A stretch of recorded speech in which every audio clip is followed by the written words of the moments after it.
Merhaba arkadaşlar, Hacer'in lezzetlerine hoş geldiniz. Bugün harika bir pasta yapacağız. Pudingli çikolatalı pasta, yaş pasta.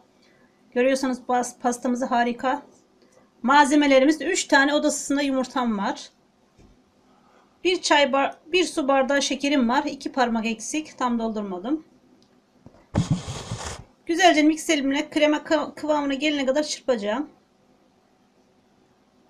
Çırpıyorum şu anda. Toplamda 5-6 dakika çırptım. Krema kıvamına geldi. 1 su bardağı silme unum var. 1 su bardağı. Fazla kullanmıyoruz.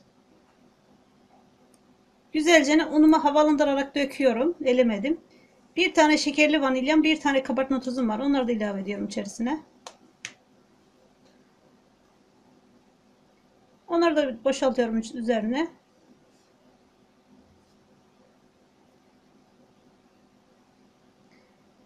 Şimdi güzelce çırpıyorum. Unu kaybolana kadar çırpacağım. Fazla çırpmıyorum. Sadece un kaybolacak içerisinde, yeterli. Gördüğünüz gibi unu kaybolana kadar çırptım. Şimdi yağlı kağıt sermiş olduğum ayarlanabilir kalıbıma dökeceğim. Altında fırın tepsim var. Kalıbımın ayarı, büyüklüğü küçüklüğü 20 santim, genişliği 28 santim, uzunluğu. O şekilde ayarladım. Gördüğünüz gibi içerisini boşaltıyorum. Çok da basit oluyor. Harika bir kekim oldu.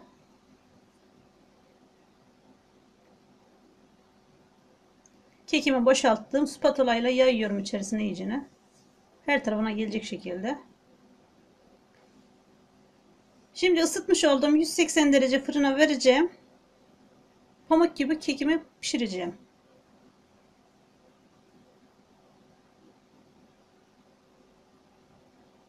Evet arkadaşlar, kekim çıktı, gördüğünüz gibi harika oldu. Şu anda kürdanımla test yaptım. Hiç de yapışma yok. Kekimin yumuşaklığını görüyorsunuz. Nar gibi kızardı. Şimdi pudingimizi hazırlıyoruz. Öncelikle 5 su bardağı süt koyuyorum pudingim için. Bardağımla ölçüyorum. Bardağım 200 milimlik ölçüsü.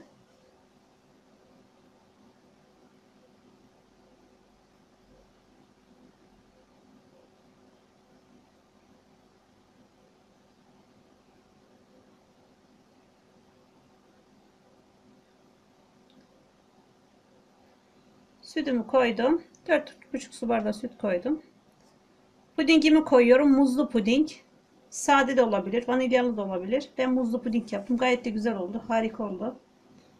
Güzelce karıştırıyorum. Ocağıma alacağım. Ocağımı karıştıra karıştıra pişireceğim. Kabarcıklar çıkana kadar kaynatacağım ocağımda. Şu anda 1 su bardağı sütümle kekimi ıslatıyorum.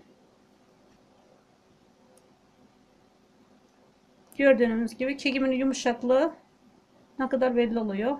Sütü sünger gibi çekiyor içerisine.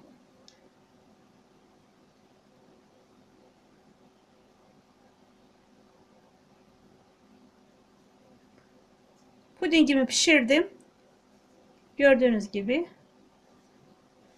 Şimdi içerisine labne peyniri koyacağım. Bir miktar mikserimle karıştıracağım. Yarım paket yeterli. Labne peyniriniz yoksa süzme yoğurt da olabilir.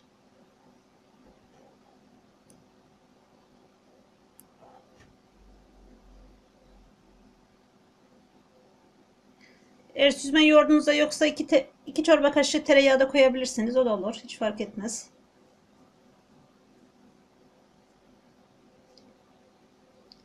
Şimdi mikserimle çırpıyorum. Gördüğünüz gibi gayet de güzel oldu.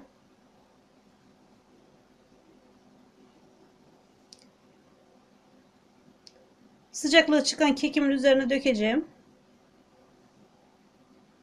Pudingimin de sıcaklığı çıktı. İlk sıcaklığı çıktı. Biraz sıcaklığı var ama o kadar da değil.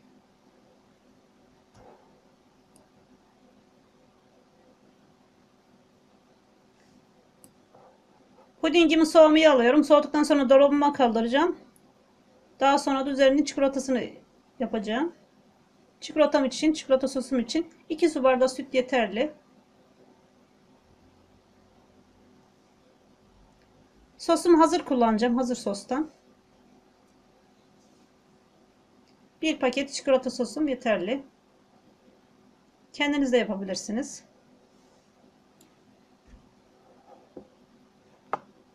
Bunu da ocağıma alıyorum. Kaynayana kadar karıştıracağım bu şekilde.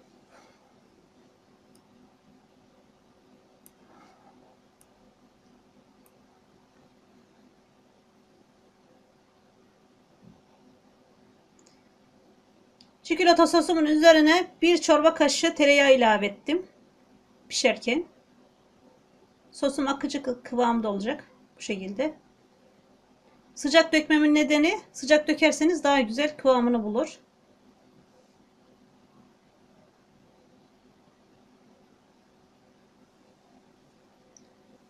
Soğuduktan sonra dolabıma kaldırıyorum. Bir gece bekletiyorum. Dinlendiriyorum. 3 saat de olabilir, 4 saat de olabilir. Ben bir gece dinlendirdim. Gördüğünüz gibi harika oldu.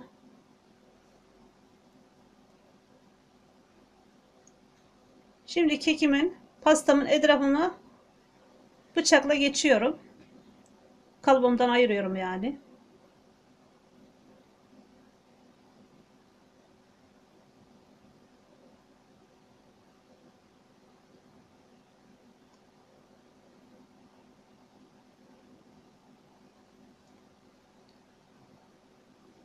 Kalıbımı çıkardım pastamdan. Gördüğünüz gibi pastam harika olmuş. Görüyorsunuz.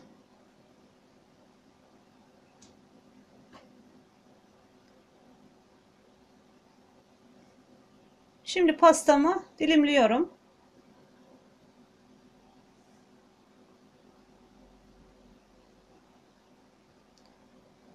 Toplamda 16 kişilik pastam çıktı.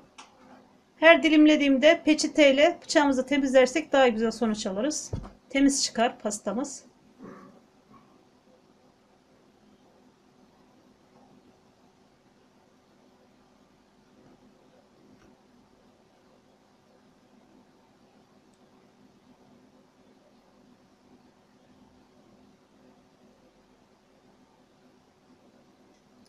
Her dilimlediğimizde bıçağımızı temizleyelim.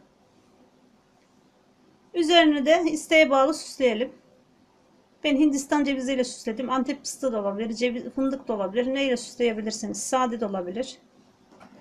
Evet arkadaşlar, görüyorsunuz pastam. Çok harika oldu pastam.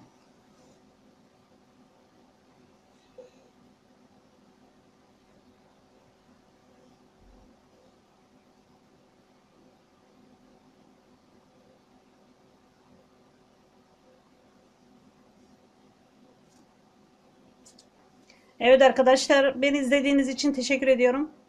Kanalıma abone olmayı unutmayın. Desteklerinizi bekliyorum. Allah'a emanet olun.